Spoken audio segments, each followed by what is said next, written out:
안녕하십니까. 제자성경 세 번째 시간 함께 공부해 보도록 하겠습니다. 오늘 탕부 하나님 5장 6장을 같이 함께 읽어보겠습니다. 대제목 5장의 대제목은 진정한 형이 날 찾으러 이 땅에 오셨다. 형이 찾아야 하고 형이 대가를 치러야 한다 입니다. 우리들은 그간 우리가 생각했던 잃어버린 아들의 비유, 탕자의 비유라고 불렀던 그 잃어버린 아들의 비유에 대해서 새로운 생각을 가지게 됐습니다. 이것이 단지 아버지가 둘째 아들을 기다렸다, 또 첫째 아들은 좀 시기했다, 이 차원이 아니라 우리들의 이 세상을 살아가며 하나님을 믿는 믿음 안에 살아간다는 것에 대한 이 전반적인 시각을 다시 생각하게 해줍니다. 애초에 책이 처음에 밝혔듯이 이것은 복음에 대한 이야기다 라고 했으니까 우리들이 복음이라는 것이 무엇인지를 다시 한번 생각하는 기회로 지금 삼고 있습니다. 바로 앞에 시간에서는 이 첫째 아들, 형에 대한 이야기를 우리가 계속 나눴습니다. 형이 무슨 잘못이냐 이렇게 생각하게 되지만 도덕적으로 문제가 없고, 그런데 아버지의 뜻대로 아버지의 마음을 헤아리지 못하는 것에 대해서 이게 바로 하나님과 도덕적으로 종교적으로 훌륭한 사람들 사이에 있는 문제라는 것이 이 저자의 지적이었습니다. 우리들은 법을 어기지 않으면 잘 살고 있다고 당연하게 생각하게 됩니다. 우리들은 율법을 어기지 않으면 잘 살고 있다고 생각합니다. 10계명에 10계명을 들여다보면 뭐 이런저런 것들이 있는데 당장 교회를 다니는 사람들이 그것을 어기기가 쉽지 않습니다. 그러니까 우리들은 어느 정도 법을 잘 지키면서 살아가고 신앙생활을 잘 하고 있다고 생각합니다. 그런데 사실 이것은 우리들이 하나님을 믿는 믿음, 예수 그리스도 안에 산다는 이 그리스도교에 대한 도를 오해하고 있는 것이죠. 하나님을 믿는 신앙, 야훼 신앙, 또 예수 그리스도를 믿는 그리스도교 신앙은 우리가 무언가를 하는 데 있지 않다. 우리가 무언가를 성취하고 어떤 법을 잘 지키는 데에 이 도가 있지 않다는 것을 저자는 계속해서 설명합니다. 우리는 어떻게 구원을 받았느냐? 여러분 어떻게 구원 받으셨습니까? 전적인 하나님의 은혜입니다. 그 은혜를 깨닫고 하나님이 날 사랑하셨군요 라고 고백하는 것이라는 어떤 우리들의 이 응답이라는 게 분명 필요하긴 하지만 대부분은 하나님의 전적인 사랑과 은혜에 기초해 있다. 그것이 우리들이 말할 수 있는 구원이라는 것입니다. 그러니까 우리들이 무언가를 해야 된다, 무언가 우리의 어떤 의무를 다해야 된다라는 것은 사실은 그 이후의 차원이라는 것을 계속 거듭 생각해야 됩니다. 하나님이 우리를 구원하셨고 나는 사실 하나님의 것이고 나는 사실 하나님의 자녀라는 사실 때문에 내 아버지 되시는 하나님과 같이 사는 것, 그냥 아버지 말씀대로 사는 것, 그게 뒤이어지는 거지, 그게 거꾸로 돼서 아버지의 말씀대로 살아서 내가 아버지의 자녀가 된다는 건 사실은 거꾸로입니다. 우리들도 모두 자녀를 양육합니다. 자녀들은 내가 낳은 자녀여서 나의 자녀입니다. 이 자녀가 부모인 나의 말을 들어서 내 자녀인 것은 아닙니다. 이 관계는 똑같이 성경이, 말씀이 설명하고 있는 하나님을 믿는 믿음 안에 거한다는 그 신앙의 근간과 똑같습니다. 그러니까 우리들은 형의 감정이입해서 우린 저렇게 착하게 살았는데 라는 말을 한다는 것이 이미 우리들이 나는 뭔가를 했다, 나는 합당하게 어떤 것을 얻어낼 수 있는 어떤 자격을 가지고 있다라는 자격을 논하는 것이 잘못되었다는 것을 우리들이 계속 거듭 읽었습니다. 이제 5장에 들어서서 그러니까 이 형이 자격을 운운하는 것, 자신이 의로운 삶을 살았기 때문에 응당 아버지에게로부터 뭔가 보상을 받을 수 있다는 이 생각이 잘못되었다는 것, 그것은 복음이 아니라는 것을 우리들이 충분히 읽었고 이제 5장으로 넘어옵니다. 자, 그래서 5장에서의 첫 시작은 뭐냐면 동생이나 형이나, 그러니까 바깥에 나가 살았던 도덕적 죄인이나 아버지 곁에서 충실히 살았던 도덕적으로 율법적으로 훌륭히 잘 살아왔던 형이나 둘 다 예수님의 비유 이야기에서는 잃어버린 아들이 되었다는 데서 이제 다시 출발합니다. 자, 그러면 이 둘 다 문제라고 했고요. 특별히 이 형의 문제, 도덕적으로 문제 없어서 자기 스스로 구원을 이루고 있는 이 형들의 문제를 어떻게 그러면 회복할 수 있을까에 대한 이야기를 이제 하는 거죠. 자, 그러니까 형이 문제다라고 해서 우리 지금 열심히 신앙생활하고 있는 우리들이 지금 굉장히 불편하거나 아니면 내가 그러면 헛되게 살았나 막 이런 생각까지 들지만 지금 책이 꼬집고 있는 것은 복음의 본질에서 벗어나지 말라는 이야기거든요. 여러분들이 하나님 은혜 안에서 열심히 살아가고 봉사하고 살아간다는 것을 잘못 지적하는 게 아니라 그렇게 살아가고 있는 그 저의, 그러니까 여러분들이 그렇게 행동하시는 그 동기가 무엇이냐를 돌이켜보라는 거거든요.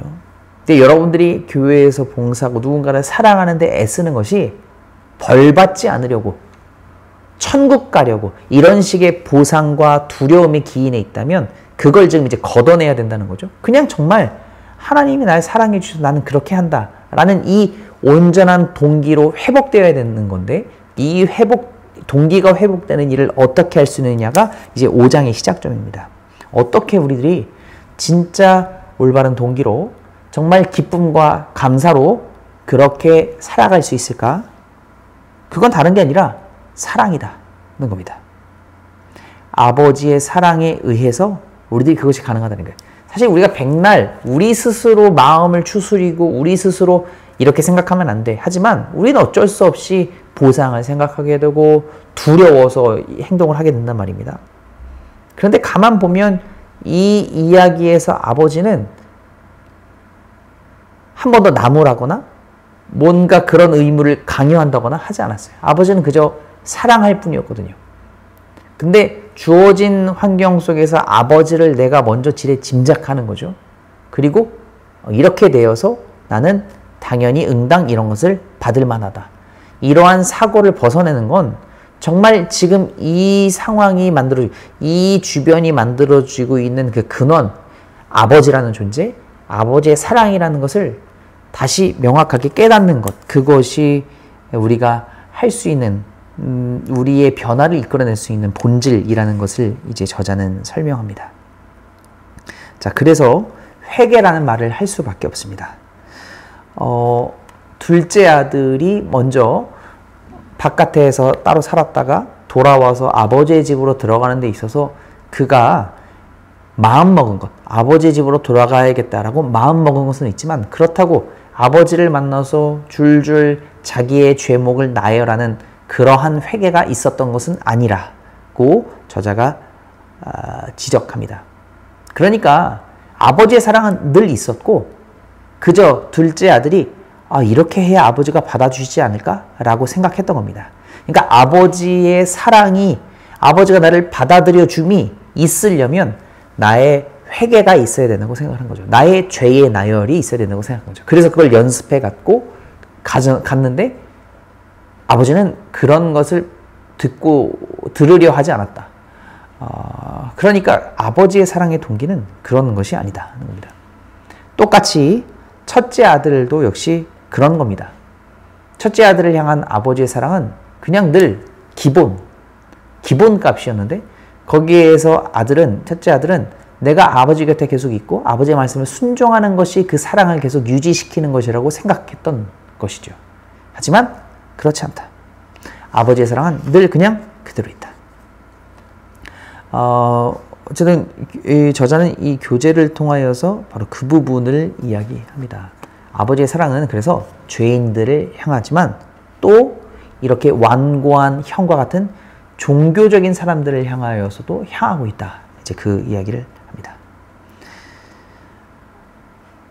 자, 그러면 우리가 그렇게 그 아버지의 사랑을 느껴야 되는데 그걸 느낄 수 있는 중요한 그 방식은 어떤 것일까?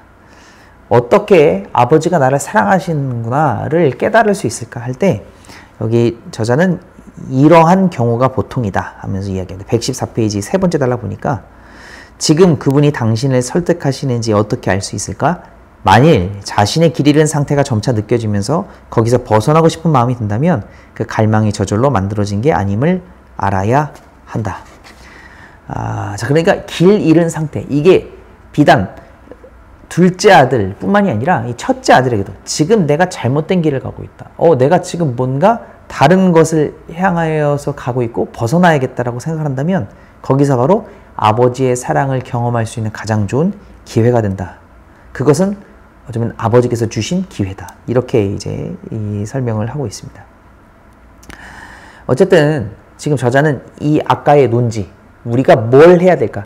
첫째 아들이든 둘째 아들이든 결국 이 모든 것을 해결할 수 있는 아버지의 사랑인데 아버지의 사랑을 느끼려면 어떻게 될까? 이제 이 얘기를 쭉 끌고 가는데요. 적어도 회개, 우리가 생각하는 회개는 아니다라는 것을 명확하게 합니다.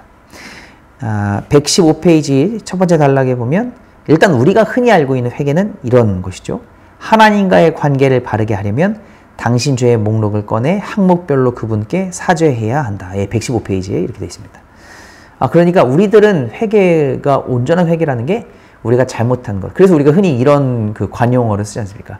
알고도 짓고 모르고도 지은 죄를 하나 용서해 주십시오. 이런 얘기를 하는데, 그러니까 우리가 지금 알고 있는 죄를 용서해 달라고 이야기할 때 진정한 회개는 내가 정말 그 나의 죄를 조목조목 나열해서 이거를 하나하나 마치 그 검사받듯이 검사받아서 하나님이 다 들으시고 오케이 너는 이거 죄 고백 제대로 했어 해결 너 이제 용서해 줄게 뭐 이런 식으로 되는 거라고 생각하지만 사실 진정한 하나님 앞에서의 회개는 그런 걸 뛰어넘는다는 거죠.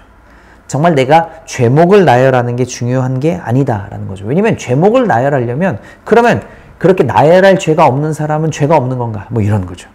근데 사실 정말 우리들이 고백해야 될 회개는 그러한 죄에서 기인한 게 아니라 나라는 사람이 하나님을 어떻게 생각하는가 거기서 우리들의 온전한 회개가 시작된다고 이야기하는 겁니다. 그러니까 무슨 얘기냐면 도덕적인 죄가 없는 사람은 그럼 나는 회개할 것이 없다인 건데 아니요. 우리들이 진정으로 고백할 회개는 내가 하나님 없이 하려고 했습니다. 거기서 출발하는 게 회개입니다. 자, 그러니까 우리가 여기서 이제 다시 죄를 규정해야 되는 거죠. 성경이 규정하는 죄는 무엇이죠? 예레미야서가 항상 이야기하듯이 하나님 없이 스스로 웅덩이를 파는 것. 바로 그 부분입니다. 우리 성경이 말하는 죄는 물론 십계명이 말하는 뭐 살인하지 말라, 뭐 간음하지 말라 이러한 것들은 사회 규범 속에서 하나님께서 나름 지적해 주신 그 죄의 율법들이지만 기본적으로 성경이 계속해서 어떤 한 문장으로서 죄를 말한다고 한다면 하나님 없이 스스로 하려고 하는 것입니다. 우리가 잘 아는 선악과도 역시 하나님이 되고자 한다는 것인데 하나님이 되고자 한다는 것이 결국 뭐냐면 하나님 없이 내가 스스로 한다는 거거든요. 그러니까 우리가 어떤 이 성경의 죄를 규정한다는 건 내가 하나님 없이 스스로 하려고 했다. 근데 이 하나님 없이 스스로 하려고 했다는 것이 내가 경건 생활을 하면서도 충분히 그럴 수 있거든요. 지금 여기서 지적하는 바리새인, 형이 보여주는 것처럼 내가 하나님의 말씀을 충분히 잘 지켜서 응당 하나님이 나를 구원하셔야 된다라는 이 결론에 이르는 것조차 스스로 내가 구원을 만들어내는 자력 사업이라는 거죠. 그러니까 우리들은 이 부분에 대해서 항상 경계하고 회개할 수 있어야 된다는 것이 지금 저자가 말하는 포인트입니다. 도덕적인 죄를 회개하는 게 회개가 아니라 내가 하나님 없이 스스로 하려고 했습니다. 그러니까 우리가 도덕적인 죄를 범하는 것도 물론 이 범주에 들어가는 거죠. 하나님 없이 내가 누군가를 두려워하지 않고 누군가의 어떤 자유를 침범한다거나 이런 모든 것도 당연히 하나님 없이 스스로 뭔가를 하려는 영역에 들어가는 건데 그건 굉장히 우리 인간의 시선에서는 적극적인 죄이지만 사실 성경이 규정하는 온전한 본질로서의 죄를 보자면 그러한 도덕적인 죄를 저지르지 않더라도 우리들은 언제나 죄인일 수밖에 없는 겁니다. 선악과의 예가 보여주듯 우리들은 본능적으로 하나님 없이 스스로 뭔가를 하고자 하는 욕구에 사로잡히게 되는 겁니다. 그러니까 우리들이 죄인임을 고백한다는 것은 내가 어제 누구랑 싸웠어요. 내가 사실 속으로 누구 욕했어요. 내가 사실 11조 온전히 하지 못했어요. 이런 차원이 아니라 내가 하나님 없이 내 스스로 뭔가를 이뤄내려고 합니다. 주님, 저는 그래서 참 연약합니다. 이런 고백이 진정한 회개라는 것을 기억해야 됩니다. 그래서 이 부분을 이렇게 이야기합니다. 117페이지 두 번째 단락, 그러니까 이제 밑에서부터 네 번째 줄, 다섯 번째 줄부터 보면 참된 그리스도인이 되려면 자신이 잘한 일들의 동기까지 회개해야 한다. 바리새인은 죄만 회개하지만 그리스도인은 자신의 의의 뿌리까지 회개한다. 내가 왜 의로운 행동을 했습니까? 사실 주님, 저는 인정받고 싶어서 그랬습니다. 아니 주님, 저는 사실 제가 이 일을 함으로 인해서 주님이 저를 마땅히 구원해 주셔야 된다는 생각, 그것 때문에 제가 이렇게 했습니다. 바로 이런 거라는 거죠. 그러니까 우리들은 참 하나님의 그 은혜 안에서 아무것도 아닌 존재이지만 그 은혜를 우리가 스스로 찾으려고 했다. 내 힘으로 만들려고 했다. 이런 부분을 우리들이 회개할 수 있어야 되는 겁니다. 그러니까 이제 이거를 이제 한 문장으로 저자가 정리하고 있는데요. 118페이지 이제 두 번째 단락 첫 번째 문장 보면 당신의 죄악과 착한 행실 양쪽 모두의 배후에 스스로 구주와 주인이 되려는 갈망이 도사리고 있다. 그래서 구약 성경을 한 문장으로 정리하면 뭐 이런 거다. 막 이런저런 말들이 참 많죠. 이런저런 말들이 참 많은데 보통 그래도 많은 사람들이 말하는 문장 중에 하나가 하나님이 왕이시다 하는 겁니다. 하나님이 왕이시다. 이게 결국 뭘까요? 단순히 우리가 요즘 호세아서를 읽고 있지만 우상 숭배, 바알이 하나님이다 라고 여기고 또 바알도 우리가 의뢰할 만한 신이다 라고 이야기하는 고백. 그래서 그게 아니라 하나님이 유일하신 신이다 라는 차원에 꼭 우상 숭배와 하나님 신앙을 견주어서 얘기할 때의 하나님 왕이시다 만이 아니라 그냥 나라는 존재가 내 스스로의 힘과 능력에 의하여서 뭔가를 만들어내려고 하느냐? 아니면 하나님이 주인이시기에 하나님의 이끄심 따라 내가 살아가려고 하느냐? 이런 차원도 분명 있거든요. 그래서 구약 성경은 하나님이 왕이시다는 고백을 향하여서 나아가는 성경이다 말할 수 있는데요. 그러니까 우리가 지금 이 부분을 깊게 고민하고 성찰해야 됩니다. 여러분, 우리 모두는 죄인입니다. 이어서 이제 119페이지 소제목을 보면 진정한 형이 오셨다 되어 있습니다. 이 부분은 어떻게 보면 우리들을 불편하게 만드는 것의 연장선입니다. 왜냐하면 우리들은 기본적으로 형이라고 생각하는 경향이 있거든요. 지금 나름 신앙생활을 잘하고 있는 우리, 이렇게 제자 성경까지 하고 있는 우리는 나 이만큼 하고 있는데 라는 마음이 기본적으로 깔려 있기 때문에 형에 대해 감정이입을 하고 있는데 형이 지금 잘못했다는 얘기를 하나 더 덧붙이니까 불편합니다. 하지만 저자는 우리가 일단 형에서 벗어나야 된다고 이야기하고 또 진정한 형이라면 사실 이랬어야 됐지 않을까? 라고 이야기하는데 그것이 처음에는 불편하지만 가만 생각해보면 납득할 만한 이야기입니다. 일단 이 누가복음 15장이라는 맥락은 잃어버린 것의 비유로 세 가지 비유가 나오는데요. 첫 번째는 잃어버린 양의 비유, 두 번째는 잃어버린 동전의 비유 이렇게 되는데요. 두 비유의 공통점은 물론 이제 뒤에 잃어버린 아들의 비유까지 하면 다 잃어버렸는데 앞에 두 가지 비유는 찾는 이가 존재했다는 거죠. 그런데 세 번째 비유는 찾는 이가 존재하잖아요. 아들이 분명 타지로 나갔는데요. 이 아들을 찾는 게 아니라 스스로 돌아왔어요. 그래서 우리 스스로 돌아와야 하나 보다 정도에서 끝나지만 저자는 그거 아니지 않을까? 첫 번째, 두 번째 비유가 잃어버린 것을 찾으려는 이가 있었다면 사실은 세 번째 비유에서도 찾으려는 이가 있어야 되지 않았을까? 이렇게 얘기하는 겁니다.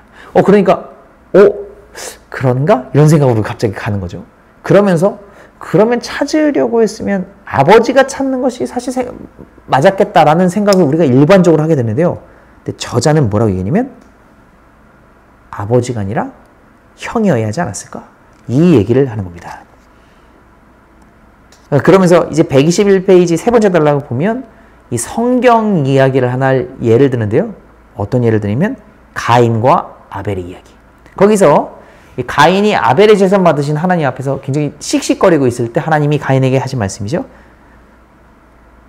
네가 네 동생을 지키는 자다. 사실 이거는 거꾸로이죠. 가인이 내가 내 동생을 지키는 자입니까? 라고 말하는데 사실 그 이야기 자체가 네가 네 동생을 지키는 자다. 이런 얘기를 우리가 이렇게 생각해 본 적이 없잖아요. 그런데 이 비유와 함께, 이 잃어버린 아들의 비유와 함께 형의 역할에 대해서 다시 한번 생각을 해보는 거죠. 그냥 아버지 옆에서 부득부득 버티는 게 이 형의 역할이 아니라 어쩌면 아버지 마음을 헤아렸다면 동생을 찾아 나서야 되는 형이었어야 되지 않을까? 이런 생각을 하는 거죠. 자, 이 형이 찾아 나선다는 것이 아버지의 뜻에 따라서 씩씩거리면서 내가 이놈 자식 하면서 저기 죽어도 마땅한 그런 놈이지만 내가 아버지 때문에 어쩔 수 없이 내가 찾아온다. 이런 마음을 가지라는 것도 분명 아니라는 거 여러분 나름 인지하고 계시죠? 저자가 이야기하는 건 그런 수준도 넘어서서 정말 내 동생을 찾고 싶어서 찾는 형이 필요하지 않았을까라고 얘기하는 겁니다. 그러면 이 동생을 데려오는 데 있어서 이제 저자가 더 이제 생각을 하는 거죠. 그냥 단순히 동생이 돌아오는 것은 돌아오기만 하면 되는 걸까? 여기서 발생하는 어떤 손해들은 어떻게 메워야 하는 걸까? 이제 이런 것입니다. 왜냐면요, 우리가 더군다나 우리나라 같은 경우는 남북으로 갈라져 있기 때문에 분단 비용 그리고 통일 비용 이런 것들을 이제 많이 이야기하는데요. 우리가 통일을 솔직히 꺼려하는 이유는 통일을 했을 때 우리가 저 사람들을 감당해야 되는 이 손해가 걱정이 돼서인 거죠. 자, 우리가 단순히 받아준다고 해서 그냥 하나가 될 수는 어느 노릇입니다. 둘째 아들은 자기 재산을 가지고 나갔고 탕진했고 들어왔어요. 아버지 집에서 사는데 뭘로 살죠? 결국은 아버지 돈으로 살아야 될 겁니다. 그런데 아버지는 이미 재산을 각각 나눠줬어요. 아들에게도 주고, 그러니까 첫째 아들에게도 주고 둘째 아들에게도 줬어요. 근데 여기서 지금 재밌는 게 122페이지에 동생이 자신의 몫인 3분의 1을 가져갔다 그랬는데 왜 3분의 1이 됐을까요? 그것은 이 문화권 안에서 장자는 2배의 몫을 가져야 했기 때문입니다. 그러니까 첫째 아들이 있고 둘째 아들이 있으니까요. 둘째 아들보다 첫째가 2배를 가져야 되니까 3으로 나눠서 1대2가 되는 겁니다. 그러다 보니까 3분의 1이 여기 이 맏아들이 3분의 2를 가지게 되는 거죠. 자, 그러니까 여기서 이 둘째 아들이 돌아오게 되면 물론 아버지의 집이긴 하나 결과적으로는 형에게 주어진 유산이고 그럼 이 둘째 아들이 어떻게 살아야 되는가? 단순히 용서를 구하고 들어오는 것만이 아니라 형의 재산으로 살아야 된다는 문제가 생기게 되는 겁니다. 그러니까 용서는 단순히 마음으로만 용서하고 받아들이는 것을 넘어서서 손실이 분명 존재하게 된다. 값을 치르는 일이 존재하게 되는 겁니다. 그냥 단순히 받아주면 되지 뭐가 아니라 희생이 따른다는 것을 우리들은 생각해야 된다는 겁니다. 이게 예수님께서 우리들에게 이 비유를 통해서 말씀하시는 부분이라는 거죠. 그런데 누가 받아주는 것도 쉽지 않은데 감수하면서까지, 희생을 감수하면서까지 받아줄까요? 결국 이 비유는 우리에게 너 형이 되어야 된다, 너 희생도 감수해야 된다라고 향하기보다는 우리 인생이 그런 정말 모범적인 형의 모습을 가진 이가 누가 있을까? 사실 사람으로서는 그게 참 쉽지 않은 것 같은데 우리 예수님이 바로 그런 형이셨다는 이야기로 이어가게 한다는 겁니다. 야, 그러니까 이게 참 이 저자의 이 논지의 확장이 참 대단하다고 느낍니다. 우리는 계속 불편했던 이유가 내가 형이 돼야 되는데 나는 지금 형인데 너무 이거 어떻게 해야 되라는 거야? 막 이런 생각을 가지게 되는데 우리의 그런 걱정과 근심을 뒤로 하고 진정한 형이 있다. 예수님이시다. 받아들여주는 것뿐만이 아니라 그를 받아들이기 위한 희생까지 감수하는 분, 그게 예수시다. 그가 감수하셨다는 것은 무엇이냐? 뭐가 자기 희생이냐? 십자가에서 죽으심이 아니냐? 이 얘기를 이제 쭉 이어서 하고 있습니다.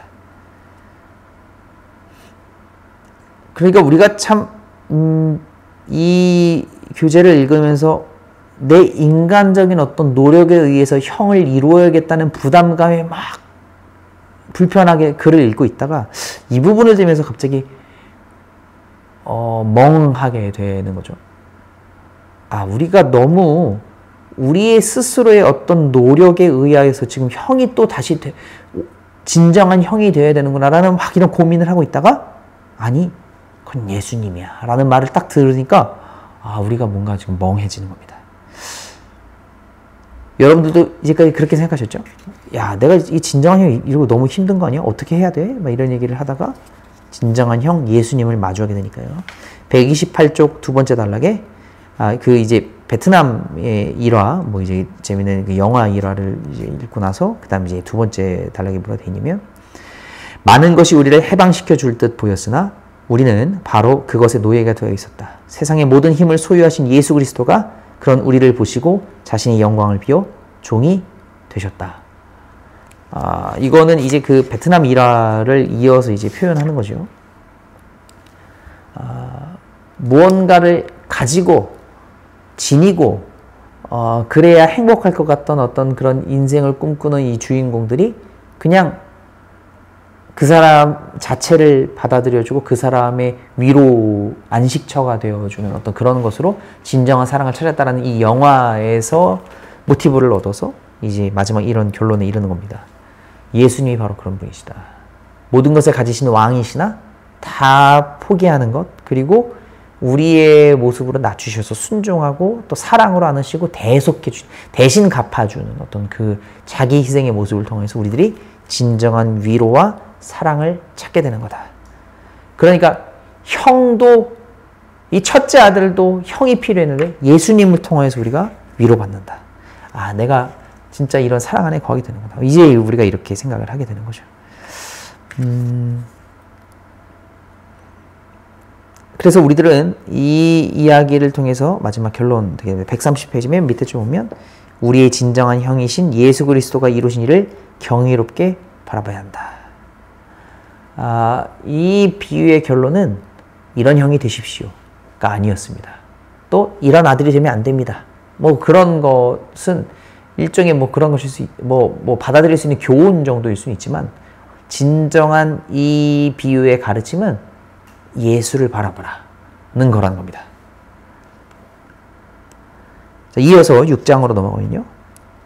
이 예수를 바라본다는 것에 넘어서서 이제 이 비유에서 가리키는 아버지의 집이 오늘날 우리들에게 의미하는 바가 무엇이냐, 이 비유가 우리들에게 말하는 바가 무엇이냐로 이제 넘어가게 됩니다.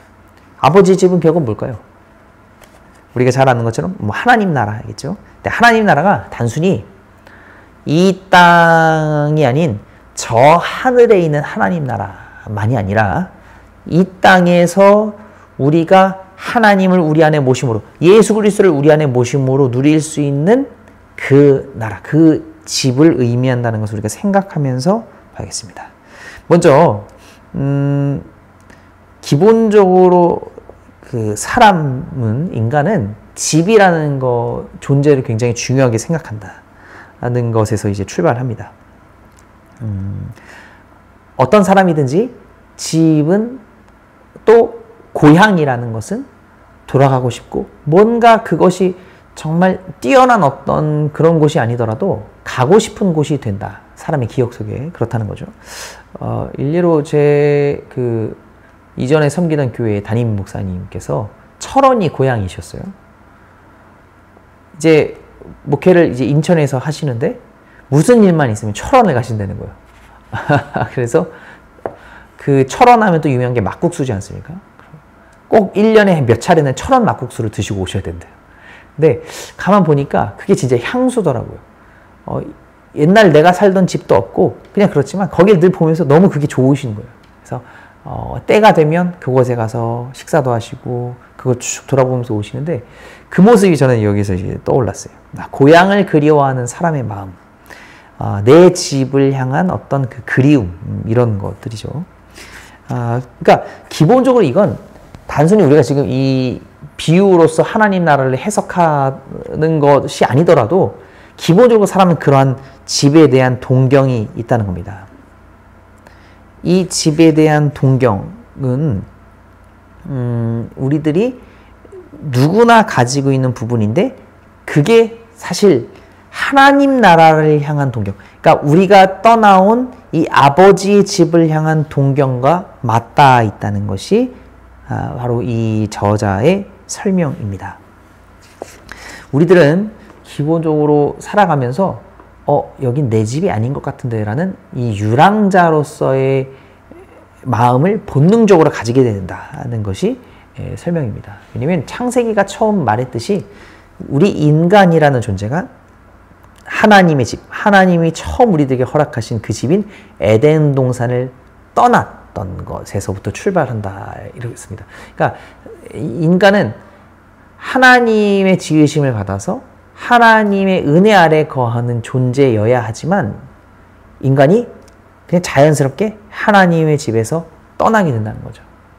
이 떠난 곳에서 하나님의 집, 아버지의 집을 항상 동경하지만 어떻게 돌아가야 할지를 잘 모른다.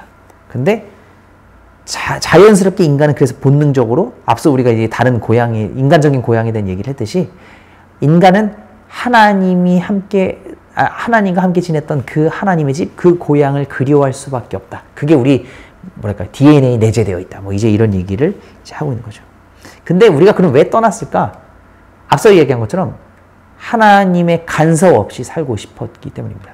하나님 없이 내가 스스로 뭔가를 하고 싶었기 때문입니다. 선악과를 먹은 이유도 하나님과 같이 되는 것.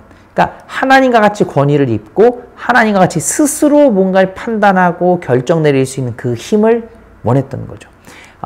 사무엘상에서 보면 이스라엘 백성들이 사무엘에게 왕을 달라고 요구했던 그 부분에 대한 동기도 물론 첫 번째로 동기부여가 됐던 건 사무엘의 아들들이 개차반이었기 때문에 사무엘이 자기 아들들을 사사로 세웠기 때문이기도 하지만 또 그 내재적인 것은 무엇이냐면 스스로 선택할 수 있는 체제를 구축하고 싶었던 거죠. 어쨌든 사사는 하나님의 뜻을 듣고 하나님의 뜻에 따라 뭔가를 하는 거니까 이게 우리가 건너딸이라고 하는 거죠. 우리가 스스로 결정하면 좋겠는데 항상 명령이 하달되어야 뭔가를 하는 시스템이니까 이게 너무 불편한 거죠. 그런데 이웃 나라들을 보니까 왕이 있고 신하들이 있고 거기 안에서 스스로 뭔가를 결정 내려서 하게 되는 인간으로서 결정할 수 있는 이 체제가 부러웠던 이스라엘이 왕을 요구했다는 것이죠. 그러니까 기본적으로 우리들은 스스로 뭔가를 해결할 수 있는 이 체제를 선호하게 되고 그것이 자연스럽게 하나님의 집을 떠나게 되는 결과를 만들게 되는 거죠. 그래서 그걸 저자는 유랑이다 라고 말합니다. 그리고 이 유랑은 성경 전체에 걸쳐서 계속해서 나오는 모티브다는 거죠. 아담과 하와도 집에서 쫓겨나 유랑하고요. 가인도 유랑하고요. 또 요셉도 그렇고요. 이스라엘 백성들, 나중에 그 회복 공동체가 있기 전에 포로 생활을 하게 되는, 사실 정확히 포로가 아니라 유배 생활을 하게 되는 이 유다 백성들, 이런 것들이 계속 나오는 것은 바로 그 우리 인간과 하나님 사이에 있는 기본 모티브를 계속 보여주고 있다는 겁니다. 자, 그런데 우리가 그럼 이제 이런 마음을 품게 돼. 나 유랑민이구나. 내가 아버지 집이 있구나라는 것을 생각하게 되지만 아버지 집으로 돌아가면 될 것 같은데 왜 이게 쉽지 않을까요? 그건 이제 둘째 아들의 예를 보여준 것처럼 내가 잘못한 게 있어서라는 거예요. 이걸 저자는 143쪽에서 뭐라고 하냐면 죄의 장벽이 있기 때문에, 죄의 장벽을 만들어냈기 때문이다라는 겁니다. 이 죄의 장벽이 있어서 내가 아버지께로 돌아가면 될 것 같지만 그게 쉽지 않다는 거예요. 여전히 내가 살아가는 이 삶의 자리는 망가져 있습니다. 여기서 보면 저자가 뭐라고 해요? 144페이지에 인간의 내면이 망가져 있고 또 두 번째는 인간의 주변이 망가져 있다는 거예요. 그러니까 인간 스스로가 하나님 없이 살아가는 삶을 택하고 그렇게 살아가다 보니까 스스로 이 내면이 망가져 있고 또 이미 이 마음을 지닌 인간이 살아가고 있는 이 세상, 이 문화가 하나님 없이 사는 게 더 좋지 않아라는 어떤 그런 문화가 되어버리니까 이게 내가 뭔가 근원적으로 하나님의 집으로 가고 싶은 마음이 들더라도 이 복귀가 쉽지가 않다는 거죠. 그러니까 여전히 이 사회 속에서는 불의와 압제, 상실과 고통이 여전히 있음에도 불구하고 이게 회복이 쉽지 않다는 거예요. 주님께서, 하나님께서 계속해서 그 해방, 자유, 하나님의 집으로 돌아오는 것. 사실 하나님의 집으로 돌아오면 그 은혜 안에 거하면 다 되는 건데 그걸 계속 불가능하게 하는 그 인간의 이 내면과 이 주변 상황으로 인하여서 하나님 지속적으로 아니야, 돌아와라 말씀하시는데 그 돌아오라는 그 하나님의 말씀을 이들이 붙들어도 어떤 상태를 붙드는 거냐면 정치적인 해방만을 붙들었던 거예요. 특히 이스라엘이 보여줬던 게 그렇다는 거예요. 하나님은 계속해서 하나님의 집으로 돌아오라는 메시지를 전달해 주셨는데 여기에서 이들이 말했던 하나님의 집으로 돌아옴은 우리가 예전처럼 잘 사는, 이제 더 이상 이스라엘이 압제받지 않고 다른 나라들에 의해서 좌지우지되지 않고 우리들의 독립적인 나라가 회복되는 것. 그게 하나님의 나라의 회복이라고 생각했던 거죠. 그러니까 이게 동상이몽이라는 거죠. 하나님이 말씀하시고 생각하시는 하나님의 나라와 이들이 생각했던 하나님의 나라가 계속 달랐다는 거예요. 그러니까 하나님의 나라로 돌아간다는 문장 자체는 같았지만 품고 있는 뜻이 다르니까 계속 어그러졌다는 거죠. 그러니까 예수님을 받아들이지 못한 유대인들은 어떻게 보면 이 하나님의 온전한 메시지를 계속 오해하고 있었던 겁니다. 그래서 예수님은 그러한 하나님 나라의 회복을 꿈꾸는 유대 공동체에서 거부당하신 거예요. 예수님은 진짜 하나님이 뜻하시는 하나님의 나라로 회복돼야 된다고 말씀하셨는데 이들이 생각하는 하나님 나라의 회복은 그게 아니니까. 그러니까 배척하는 거죠. 이단이 되는 거죠. 끝이 다르니까 말입니다. 자, 이제 147페이지에서 저자가 이제 일단 이 6장, 지금 이 집, 돌아가는 집에 대한 이야기, 메타포를 정리를 하는 데 있어서요. 여기서 말하는 것은 예수께서 보여주시는 우리가 돌아가야 하나님의 나라는 어떤 곳이냐. 죽음과 부패, 무질서를 이기신 바로 그 나라라는 겁니다. 이 나라는 잔치로 비유됐죠. 저기 이 잃어버린 아들의 비유에서. 그런데 요한계시록에서도 잔치로 마무리되고 있다는 것을 주목합니다. 계시록 19장 9절에서 어린 양의 혼인잔치를 통하여서 하나님의 나라, 그곳으로 우리가 돌아가는 그곳이 잔치로 비유되고 있다는 것. 신약성경이 지금 예수님의 비유, 또 이 요한계시록의 이 환상, 똑같이 잔치로 비유되고 있다는 것을 이야기합니다. 그곳은 중요한 게 뭐냐면 기뻐하는 자리라는 거예요. 그냥 어떤 그런 물리적인 것들이 해결이 되고 내가 좀 잘 살게 되고 평안해지고 그게 아니라 그냥 하나님으로 인해 아버지와 함께 다른 어떤 것 신경 쓰지 않고 누가 어쩌니 내가 보상을 얼마나 덜 받았니 아버지가 막 이렇게 첫째 아들과 같이 화내고 그런 것도 아니고 그냥 같이 기뻐하는 자리, 그곳이 우리가 꿈꾸게 되는 하나님의 나라, 우리가 돌아가는 아버지의 집이라는 사실입니다. 자, 그러니까 오늘 우리가 이제 5장, 6장을 읽었는데요. 5장을 통해서는 형이라는, 진정한 형이 어떤 모습이어야 되느냐. 우리가 계속해서 끌고 왔던 이 잃어버린 아들에 비유해서 이 첫째 아들이 원래는 이랬어야 되긴 했지만 그렇다고 이 모델이 이러한 형으로서 되어가야 한다의 차원이 아니라 이렇게 형이 되어주신 예수님을 바라보자는 결론이 되었다면 또 6장은 그럼 우리가 들어가야 되는 그 아버지 집, 그곳이 무엇이냐. 그건 우리의 물리적인 문제가 해결되고 평안함을 누리는 그런 차원이 아니라 그냥 하나님으로 기뻐하고 그냥 하나님의 속에 들어가는 그냥 그런 나라. 그걸 회복이라고 우리가 생각해야 된다는 것이 우리가 5장, 6장을 통해서 가지게 되는 생각입니다. 자, 지금까지 우리가 계속해서 읽어오는 이 교제를 통한 의식의 흐름은, 논리의 흐름은 복음입니다. 하나님이 우리를 사랑하셨다. 우리들은 아무 공로가 없다. 오직 은혜와 선물로 우리들에게 구원이 주어졌다.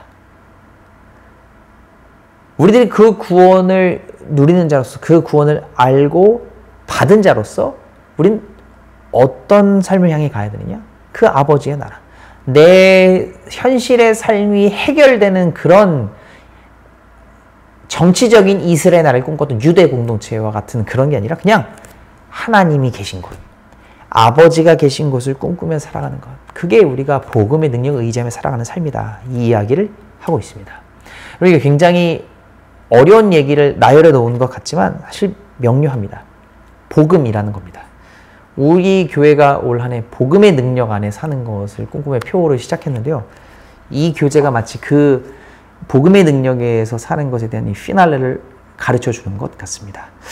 쉽지 않은 이야기지만 여러분들에게 좋은 공부 또 깨달음이 있기를 소망합니다. 네, 기도하고 마치겠습니다. 하나님 감사합니다. 오늘도 저희들이 이 교재를 읽으며 하나님께서 우리에게 허락하신 이 복음이라는 것, 복음의 능력이 무엇이고 복음의 삶이 무엇인지를 하나하나 다시 한번 되짚어가며 깨닫습니다. 우리가 스스로 뭔가를 이루어내는 것 아니라 이조차도 우리가 온전한 형으로서의 마음을 가지는 것 그조차도 우리가 스스로 우리가 뭔가를 만들어가는 것 아니라 예수님을 바라봄으로 깨닫게 되는 것임을 생각합니다. 그리고 우리가 돌아가게 되는 아버지의 집 역시 우리의 무언가가 해결되는 것이 아니라 그냥 아버지가 계신 곳, 아버지와 함께 기뻐하는 잔치의 자리라는 것을 우리가 다시 한번 생각해보며 우리가 그동안 끌고 왔던 보상의 마음이라든지 우리가 그동안 끌고 왔던 믿음의 체계라든지 그런 종교적인 것들을 다 내려놓게 되는 이번 공부입니다. 주님 이것을 통하여 저희들 온전한 복음의 능력을 붙들게 하시고 복음으로 말미암아 다시 사는 우리 모두의 인생 되게 하여 주시옵소서. 우리를 이끌어 가시고 이 공부를 통하여 더욱 우리가 하나님과 함께함이 기쁘다는 것을 깨닫게 하실 하나님께 감사드리며 사랑이 많으신 우리 주 예수 그리스도의 이름으로 기도합니다. 아멘.